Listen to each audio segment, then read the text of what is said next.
ان الحمد للہ وحدہ والصلاة والسلام علی من لا نبی بعد وبعد اما بعد فاعوذ باللہ السمیع العلیم من الشیطان الرجیم من حمزہ ونفخہ ونفثہ بسم اللہ الرحمن الرحیم ومن اعرض عن ذکری فإن له معیشة ضنکا ونحشرہ یوم القیامة اعمى قال رب لما حشرتنی اعمى وقد كنت بصیرا قال كذلك أتتك آیاتنا فنسیتها وكذلك اليوم تنسى۔ آپ کے سامنے اللہ کی کتاب قرآن مجید سے سورۃ طٰہٰ سورۃ نمبر 20 کی آیت 124 سے لے کر 126 تک تلاوت کی ہے۔ ان آیات میں اللہ رب العزت قرآن کے حوالے سے بیان کرتے ہیں، فرماتے ہیں وَمَنْ أَعْرَضَ عَنْ ذِكْرِي فَإِنَّ لَهُ مَعِيشَةً ضَنْكَ، جس نے میرے اس ذکر سے، اس کتاب نصیحت سے، اس کتاب قانون اور کتاب نظام سے اعراض کیا، لاپرواہی کی، اس کو سیکھنے کی کوشش نہیں کی، اس کو سمجھنے کی کوشش نہیں کی، اس کی تبلیغ کی کوشش نہیں کی، لوگوں کو بتانے کی کوشش نہیں کی، لوگوں کو سکھانے کی کوشش نہیں کی، تو اللہ بیان فرماتا ہے کہ اس کی زندگی میں تنگ کر دوں گا، دنیا کی زندگی اس کے پریشان ہو جائے گی، اور قیامت کی دن میں اسے اندھا اٹھاؤں گا۔ پھر وہاں فریاد کرے گا اللہ کے سامنے کہ اے میرے رب، تو نے مجھے کیوں اندھا اٹھایا؟ وقد كنت بصیرا، میں تو دنیا کے اندر دیکھا کرتا تھا، میری تو آنکھیں تھی۔ تو اللہ بیان فرمائے گا قال كذلك أتتك آیاتنا فنسیتها وكذلك اليوم تنسى، میں نے اپنی آیات بھیجی تھی، اپنی کتاب بھیجی تھی، تو میری کتاب کو بھول گیا، اسی طرح آج کے دن میں نے تجھے بلا دیا۔ تو دیکھیں، جو کتاب اللہ نے بھیجی ہے قرآن مجید، یہ ایک ایسی کتاب ہے کہ جس کے بارے میں اللہ نے فرمایا ہے اپنے رسول سے۔ قرآن مجید میں اللہ بیان فرماتے ہیں کہ اے رسول، یہ کتاب تمہارے لیے بھی نصیحت ہے اور تمہاری قوم کے لیے بھی نصیحت ہے، اور ضرور بالضرور اس کتاب کے بارے میں تم سے قیامت کے دن پوچھ ہوگی، اور قیامت کے دن تم سے پوچھا جائے گا۔ یعنی یہ ایک ایسی کتاب ہے کہ اللہ اپنے رسول سے بیان کرتے ہیں، اپنے رسول سے فرماتے ہیں کہ اے رسول، اگر تم نے اس کتاب کو، اس کی تبلیغ تم نے نہیں کی، اللہ ایک جگہ فرماتا ہے کہ اگر تم نے یہ کام نہیں کیا تو فما بلغت رسالتہ، تم نے اپنی رسالت کا حق ادا نہیں کیا ہے۔ یعنی اللہ اپنے رسول سے پوچھے گا قیامت کے دن، حالانکہ اللہ کے رسول محمد صلی اللہ علیہ وسلم نے اس کتاب کا حق ادا کر دیا تھا۔ صحابہ کرام سے اللہ کے رسول نے پوچھا تھا کہ کیا میں نے اس کتاب کا حق ادا کیا؟ صحابہ کرام نے کہا کہ جی ہاں، آپ نے ادا کر دیا ہے۔ اللہ کے رسول نے یہ کتاب صحابہ کرام کو سکھائی تھی، صحابہ کرام نے یہ کتاب آگے پھیلائی ہے اور اس کی تبلیغ کی ہے، آج ہمارے تک، یہاں تک یہ کتاب پہنچ گئی ہے۔ لیکن بدقسمتی کی بات ہے، افسوس کے ساتھ کہنا پڑتا ہے کہ جو کتاب اللہ نے بھیجی تھی ہدایت کے لیے، نصیحت کے لیے، آج اس کتاب کو ہم بھول گئے ہیں۔ اور قرآن مجید کی جو آیات میں نے آپ کے سامنے پڑھی ہے، اس میں واضح طور پر اللہ نے لکھا ہے، اللہ نے فرمایا ہے کہ جو بھی اس کتاب سے اعراض کرے گا تو اس کی دنیا کی زندگی بھی تنگ ہو جائے گی، اور آخرت کی دن اسے اندھا اٹھایا جائے گا۔ پھر وہاں فریاد کرے، گلے کرے، شکوے کرے، اللہ فرمائے گا قال كذلك أتتك آیاتنا فنسیتها وكذلك اليوم تنسى، میں نے اپنی آیات بھیجی تھی، تو میری آیات کو دنیا میں بھول گیا، آج کے دن میں نے تجھے بلا دیا۔ تو ایسا نہ ہو میرے بھائیوں کہ جو کتاب اللہ نے بھیجی ہے، اس دنیا میں ہم اس کتاب سے غافل رہے، غفلت کی زندگی ہم گزارے، اور قیامت کی دن اللہ ہمیں عذاب کے اندر مبتلا کر دے، جہنم کے اندر ڈال دے۔ تو ضروری ہے کہ جو کتاب اللہ نے بھیجی ہے اس کو ہم سیکھنے کی کوشش کریں، اپنی مادری زبان کے اندر اس کو سیکھیں، کیونکہ ہم عجمی لوگ ہیں، ہم عربی دان نہیں ہے، تو ضروری ہے کہ ان کی قرآن مجید عربی زبان میں ہے، تو اپنی مادری زبان کے اندر ہمیں یہ سیکھنا چاہیے۔ لیکن ہمیں نظر آتا ہے، ہم سننے کو ملتا ہے، یوٹیوب کے اندر ایک ویڈیو میں دیکھ رہا تھا ایک صاحب کی، وہ کہتے ہیں کہ قرآن مجید کو ترجمے کے ساتھ مت سیکھو ورنہ گمراہ ہو جاؤ گے۔ یہ ایک بڑی غلط فہمی ہے، اور یہ ایک غلط بات ہے کہ جو علماء ہے وہ یہ بات کرتے ہیں کہ قرآن مجید کو مادری زبان کے اندر مت سیکھو، تم گمراہ ہو جاؤ گے۔ حالانکہ قرآن مجید کے اندر اللہ بیان فرماتا ہے ذالک الکتاب لا ریب فیہ ھدی للمتقین، یہ تو متقین کے لیے ہدایت ہے، اس میں شک نہیں ہے، یہ شک سے پاک کتاب ہے، متقین کے لیے ہدایت ہے۔ ھدی للناس، یہ تو تمام جہان کے لوگوں کے لیے ہدایت ہے۔ ھدی للمحسنین، نیکی کرنے والوں کے لیے یہ ہدایت ہے۔ قرآن مجید بیان کرتا ہے، بار بار قرآن مجید اپنی صدائے بلند کرتا ہے کہ میں ہدایت کی کتاب ہوں، میں ہدایت کی کتاب ہوں، میں قانون کی کتاب ہوں، میں نظام کی کتاب ہوں، میں عمل کی کتاب ہوں، میں تمہیں زندگی گزارنے کے اصول سکھاتی ہوں، میں ایسی کتاب ہوں۔ لیکن ہمارے علماء کہے کہ اس کو مت سیکھو، گمراہ ہو جاؤ گے۔ کئی علماء کہتے ہیں کہ قرآن مجید کو سیکھنے کے لیے 14 علوم کی ضرورت ہے، 18 علوم کی ضرورت ہے۔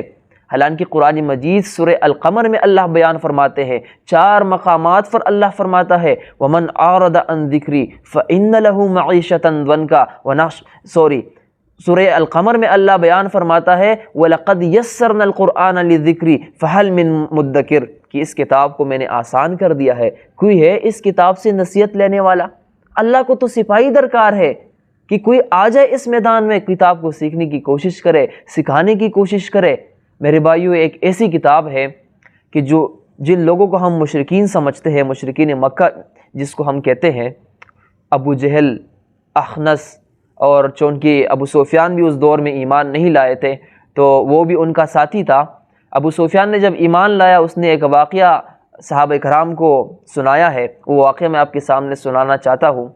کہ قرآن مجید جب مکہ کے اندر پھیلنا شروع ہو گیا تو ہمارا دل چاہتا تھا، ابو سفیان کہتا ہے کہ ہم اس کتاب کو بار بار سنیں، لیکن چونکہ ہم مسلمان نہیں تھے تو ہم نہیں سن سکتے تھے، کیونکہ انہوں نے ایسا کیا تھا، ابو جہل نے، اخنس نے، ابو سفیان نے، کہ ان کے جو جوان تھے، جو اس کی قوم تھی، ان کی قوم تھی، تو انہوں نے بتایا تھا کہ اس قرآن کو مت سنو، اور سننا تو دور کی بات ہے کہ جب یہ قرآن بیان ہو تو تم شور کرو۔ قرآن مجید نے اس کی عکاسی کی ہے، بتایا ہے وَقَالَ الَّذِينَ كَفَرُوا لَا تَسْمَعُوا لِهَذَا الْقُرْآنِ وَالْغَوْا فِيهِ لَعَلَّكُمْ تَغْلِبُونَ، کافروں نے کہا کہ اس قرآن کو مت سنو، اور جب بھی یہ کلام بیان ہو تو تم شور کیا کرو کہ تاکہ تم غالب آ جاؤ۔ تو انہوں نے اپنے جوانوں کو اور اپنے پیچھے چلنے والوں کو یہ بتایا تھا، تو آمنے سامنے تو وہ نہیں آ سکتے تھے صحابہ کرام کے کہ اس کلام کو سنیں۔ تو ابو سفیان کہتا ہے کہ مجھ سے نہیں رہا گیا، تو ایسا ہوا کہ ایک رات میں نے ارادہ کیا، میں آیا کہ یہ محمد صلی اللہ علیہ وسلم جو ہے، وہ تو محمد کہتے تھے کہ یہ محمد جو ہے یہ رات کو اٹھ کے تہجد پڑھتا ہے، قیام کرتا ہے، اور اس میں یہ اللہ کی کتاب جو ہے وہ اونچی آواز سے تلاوت کرتے ہیں اللہ کی کتاب کی۔ تو ابو سفیان نے ایک رات ایسا کیا کہ آیا اور محمد صلی اللہ علیہ وسلم قیام کر رہے تھے، تلاوت کر رہے تھے، تو ابو سفیان ان کے گھر کے قریب آ کے کان لگا کے اس کلام کو سننے لگا۔ جب فجر قریب آئی تو ابو سفیان نے کہا کہ ابھی فجر قریب آئی ہے، میں چلتا ہوں، ایسا نہ ہو کہ پکڑا جاؤ، کوئی دیکھ نہ لے مجھے۔ جب ابو سفیان روانہ ہوا تو جب آگے گیا تو دیکھتے ہیں کہ ایک طرف، دوسری طرف سے ابو جہل آ رہا ہے، تیسری طرف سے اخنس آ رہے، تینوں کے آپس میں ملاقات ہو گئی، تو ایک دوسرے سے کہتے ہیں کہ تم کیا کر رہے ہو یار، تم کیا کر رہے ہو؟ تو پھر کہا چلو ٹھیک ہے، ایسا کرتے ہیں کہ آج کے بعد ہم قسم کھاتے ہیں ہم دوبارہ نہیں آئیں گے۔ تو ابو سفیان کہتے ہیں کہ دوسری رات بھی مجھ سے نہیں رہا گیا، میں دوبارہ آیا، پھر بھی یہی واقعہ ہوا، ابو جہل اور اخنس مجھے ملے۔ پھر تیسری رات دوبارہ آئے، تیسری بار آئے ہم، تو پھر جب تیسری بار ہماری ملاقات ہوئی ہے تو انہوں نے کہا ہے کہ ہم نے پھر قسمیں کھائی اللہ کی کہ اللہ کی قسم، اللہ کی قسم، اللہ کی قسم ہم دوبارہ نہیں آئیں گے۔ تو ابو سفیان نے کہا چند دن گزر گئے، پھر بھی مجھ سے نہیں رہا گیا، میں گیا اخنس کے پاس کہ ابو جہل کے پاس چلتے ہیں اور ان سے کہتے ہیں کہ وہ کیا کہتے ہیں۔ جب ابو سفیان اور اخنس ابو جہل کے پاس گئے ہیں، ابو سفیان کہتے ہیں کہ کیا یہ جادو تو نہیں ہے؟ تو ابو جہل کہتا ہے کہ نہیں، جادو تو نہیں ہے۔ پھر کہتا ہے کہ یہ جھوٹ تو نہیں ہے؟ پھر ابو جہل کہتا ہے نہیں، جھوٹ نہیں ہے۔ ابو جہل کہتا ہے کہ یہ سچی کتاب ہے، یہ محمد سچا ہے، یہ اللہ کا کلام ہے۔ لیکن ابو سفیان پھر پوچھتے ہیں کہ اے ابو جہل، پھر ایمان کیوں نہیں لاتے ہو؟ پھر اس کتاب کو کیوں نہیں مانتے ہو؟ تو ابو جہل جواب دیتا ہے کہ چونکہ میں بنو عامر سے ہوں اور یہ محمد جو ہے یہ بنو ہاشم سے ہے، تو اس کا مطلب یہ ہوا کہ اگر میں نے ایمان لایا، اس کو میں نے رسول تسلیم کر لیا، تو یہ ایسا ہو جائے گا کہ یہ بنو عامر کے لیے شکست کی مانند ہوگا۔ تو دیکھیں مشرکین مکہ جس کو آج ہم برے القابات سے یاد کرتے ہیں، وہ بھی اس کتاب کو سننے کے لیے رات میں آیا کرتے تھے، کان لگا کے سنتے تھے اور بار بار آتے تھے۔ ان کا دل چاہتا تھا کہ اس کلام کو ہم سنیں۔ یہ ایسا کلام ہے کہ مشرکین مکہ اس کے سننے کے لیے تڑپ رہے تھے اور گواہی بھی دیتے ہیں کہ یہ سچی کتاب ہے، یہ اللہ کا کلام ہے، لیکن تعصب کی وجہ سے ابو جہل نے ایمان نہیں لایا کہ یہ میں بنو عامر قبیلے سے ہوں اور یہ بنو ہاشم سے ہے۔ تو میرے بھائیوں، یہ ایک ایسا کلام ہے کہ یہ دلوں کے اندر جب اترتی ہے تو انسان کی آنکھوں سے آنسو بہنا شروع ہو جاتا ہے، لیکن یہ تب آنسو ہماری آنکھوں سے بہے گا کہ اس کتاب کو ہم اپنی مادری زبان کے اندر سیکھیں۔ اگر اس کو ہم نہیں سیکھیں گے، رٹا لگا کر اس کی تلاوت کریں گے، تو اس سے نہ کوئی ہم جنت میں جا سکتے ہیں، نہ ہمیں ہدایت مل سکتی ہے۔ تلاوت تو ہم کریں گے، نماز میں ہم پڑھیں گے، بچوں کو ہم بلائیں گے گھر پہ، وہ ختم قرآن کریں گے، ہم خود میں ختم قرآن کریں گے، رمضان میں ہم تراویح میں ختم قرآن کریں گے، لیکن اس سے ہمیں فائدہ نہیں ہوگا، اس سے ہمیں ہدایت نہیں ملے گی، کیونکہ اس تلاوت کی معنی کو ہم نے نہیں سمجھا ہے۔ تلاوت کی معنی کیا ہے؟ یہ ہے کہ وَالْقَمَرُ إِذَا تَلَاهَا، کہ جب سورج چاند کی پیچھے پیچھے چلتا ہے۔ آپ نے دیکھا ہوگا سورج چاند کی پیچھے پیچھے چلتا ہے، چاند جو ہے سورج کے پیچھے چلتا ہے، وہ سورج سے روشنی اخذ کر کے ہمیں دیتا ہے۔ تو اس میں ہمارے لیے بھی ایک تعلیم ہے کہ ہم جو تلاوت کرتے ہیں تو ضروری ہے کہ سب سے اول ہم اس کلام کی جو احکامات ہے اس کی پیچھے پیچھے چلے، اس پر عمل کرے، اور پھر اس پر عمل کر کے جس طرح چاند ہمیں روشنی دیتا ہے تو اسی طرح ہم اس کتاب کے ذریعے سے اور لوگوں کو روشنی دے، اس کو تلاوت کہتے ہیں۔ تو انشاءاللہ جب ہم اس کتاب کو خود سیکھیں گے ترجمے کے ساتھ، پھر آگے لوگوں کو ہم یہ سکھائیں گے تو ہمیں بھی فائدہ ملے گا اور لوگوں کو بھی فائدہ ملے گا، اور آخرت میں اللہ کے عذاب سے بھی بچ جائیں گے۔ اگر ہم نے ایسا نہیں کیا، اس کتاب کو نہیں سیکھا، تو جو آیات میں نے آپ کے سامنے پڑھی ہے اسے آپ دیکھ لیں قرآن مجید میں کہ اللہ نے کتنی بڑی سزا سنائی ہے کہ آنکھوں سے اندھا اٹھائے جاؤ گے۔ آج آپ ایک اندھے انسان سے پوچھیں کہ تمہاری زندگی کیسے گزر رہی ہے، وہ تمہیں بتائے گا، تم ان سے اس کے بارے میں معلوم کر سکتے ہیں، وہ تمہیں بتا دے گا کہ میری زندگی کیسے گزر رہی ہے۔ اگر قیامت کی دن ہمیں اندھا اٹھایا جائے اور پھر جہنم کے اندر ڈال دیا جائے اور 70,000 گز زنجیروں کے اندر ہمیں جکڑ دیا جائے اور قیامت کے بڑکتی آگ کی، جہنم کی بڑکتی ہوئی آگ کے اندر ہمیں داخل کر دیا جائے اور وہاں ہمیں پینے کے لیے پیپ ملے، کھانے کے لیے زقوم ملے، تو پھر ہمیں معلوم ہو جائے گا کہ اس کتاب کی کیا اہمیت تھی۔ لیکن آج ہم اس کتاب کو بھول چکے ہیں۔ یہ ڈیوٹی ہم نے اپنے علماء کے حوالے کر دی ہے، علماء جانے اور ان کا کام جانے۔ یہ صرف علماء کی کتاب نہیں ہے، یہ ہمارے لیے بھی ہے، یہ ہر فرد کے لیے ہے، یہ امت محمدیہ کے لیے یہ کتاب اللہ نے بھیجی ہے، یہ پوری انسانیت کے لیے یہ کتاب اللہ نے بھیجی ہے۔ آپ سے بھی پوچھا جائے گا، آپ کے عالم سے بھی پوچھا جائے گا، آپ کے بڑے سے بھی پوچھا جائے گا، کسی کو اللہ نہیں چھوڑے گا قیامت کی دن۔ اور آج ہمارا ایک نظریہ بن گیا ہے کہ محمد صلی اللہ علیہ وسلم قیامت کے دن ہمیں جہنم کے عذاب سے بچائیں گے۔ میرے بھائیو، قرآن مجید میں سورہ فرقان سورت نمبر 25 کی آیت نمبر 30 میں اللہ نے بیان فرمایا ہے، وَقَالَ الرَّسُولُ يَا رَبِّ إِنَّ قَوْمِ اتَّخَذُوا هَذَا الْقُرْآنَ مَهْجُورًا۔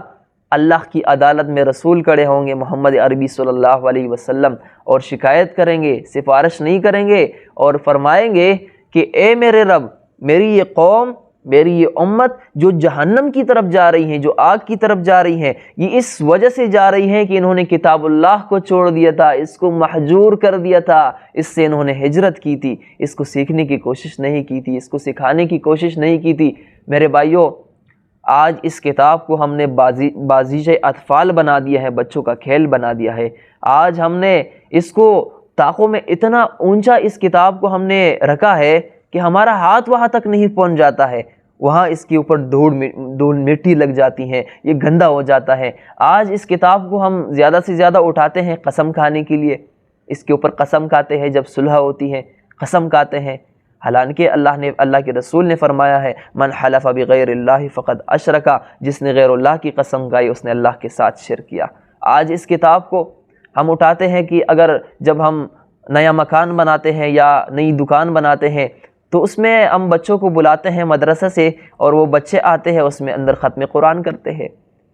یہی ہے ہمارے لیے قرآن مجید کی اہمیت کہ ہم اس کی ختم قرآن کریں۔ جب رمضان آتا ہے تو تم دیکھو گے کہ مسجد میں ہر کسی کے سر پہ ٹوپی ہوگی اور بیٹا ہوگا، قرآن کی تلاوت کر رہا ہوگا اور ایسا سر ہلاتا رہے گا۔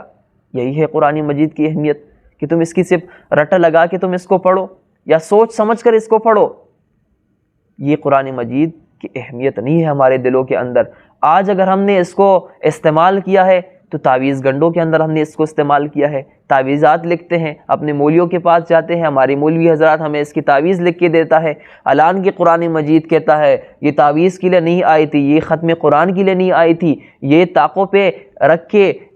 زینت کے لیے نہیں آئی تھی، یہ کتاب کیوں آئی تھی؟ سورہ ابراہیم سورت نمبر 14 کی آیت نمبر 1 آپ دیکھیں، اللہ بیان فرماتا ہے کتاب انزلناہ الیک لتخرج الناس من الظلمات الی النور، اے نبی یہ کتاب میں نے اس لیے اتاری ہے تمہاری طرف کہ تم اس کے ذریعے سے لوگوں کو اندھیروں سے نکال کر روشنی کی طرف لے آؤ،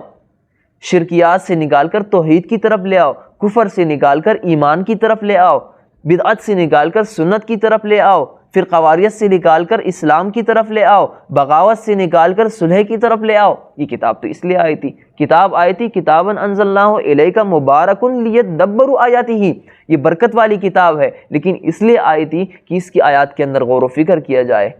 غور و فکر کیا جائے، اور یہ عقل والوں کے لیے نصیحت کی کتاب ہے۔ تو میرے بھائیوں،